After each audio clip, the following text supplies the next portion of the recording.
ഒരുതരം ശ്വാസം മുട്ടൽ പോലെ, ഒരുതരം ഇറുങ്ങുന്നൊരു ഫീലിംഗ്, ഇവിടെ നെഞ്ചിൽ ഇറുങ്ങുന്നൊരു ഫീലിംഗ്. എനിക്ക് തന്നെ എക്സ്പ്ലെയിൻ ചെയ്യാൻ പറ്റാത്ത ഒരുതരം ഭയങ്കര ഭാരം ഉള്ളിൽ ഫീൽ ചെയ്തു. ഞാൻ എൻ്റെ ഫ്രണ്ട്സിൻ്റെ മുറിയിലായിരുന്നു. അവരെല്ലാവരും പലവിധ കാര്യങ്ങളിൽ എൻഗേജ്ഡ് ആയിരുന്നു. എനിക്കൊരു പ്രൈവറ്റ് സ്പേസ് വേണമായിരുന്നു. എനിക്ക് ആ ഒരു മൊമെൻറ്റ് എൻ്റെ കർത്താവിനോടും എൻ്റെ അമ്മയോടും പ്രാർത്ഥിക്കണമായിരുന്നു. അപ്പോൾ ഞാൻ കയറി ചെന്നത് ബാത്റൂമിലേക്ക്. കാരണം അത് മാത്രം എനിക്ക് പ്രൈവറ്റ് സ്പേസേ കിട്ടിയുള്ളായിരുന്നു. ഞാൻ ബാത്റൂമിൽ കയറി ഞാൻ മുട്ടയെ കുത്തി. ഞാൻ അപ്പം തന്നെ പ്രാർത്ഥിച്ചു, കർത്താവേ, ഞാൻ പറഞ്ഞത് തെറ്റാണെങ്കിൽ എന്നോട് ക്ഷമിക്കണേ. എനിക്കറിയത്തില്ല, ഞാൻ പറഞ്ഞ തെറ്റാണെന്ന് എനിക്കിപ്പോൾ ഫീൽ ചെയ്യുന്നുണ്ട്, എന്നോട് ക്ഷമിക്കണേ എന്നാണ് ഞാൻ പറഞ്ഞു. ഞാൻ പ്രാർത്ഥിച്ചു. ഞാൻ ആദ്യമായി അറിയാതെ അവിടെ ഇരുന്ന് കരഞ്ഞും പോയി.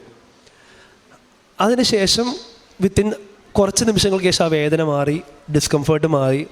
പക്ഷേ ഈ ഒരു എക്സ്പീരിയൻസ് അതെങ്ങനെ ഡിഫൈൻ ചെയ്യണം എന്നൊന്നും എനിക്കറിയാൻ പാടില്ലായിരുന്നു.